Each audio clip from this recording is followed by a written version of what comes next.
Doing an oil change on a 2007 Saturn Vue, and it's been about 10,000 miles since this vehicle had its last oil change, so this one's definitely overdue.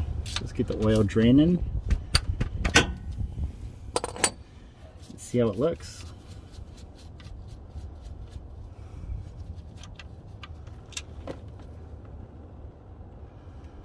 Yeah, it's definitely dark.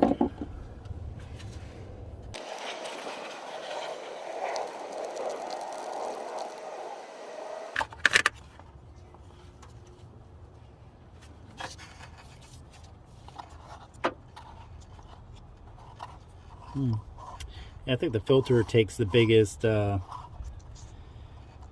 problem with going 10,000 miles in between oil changes. Is the paper gets really hard and starts getting deformed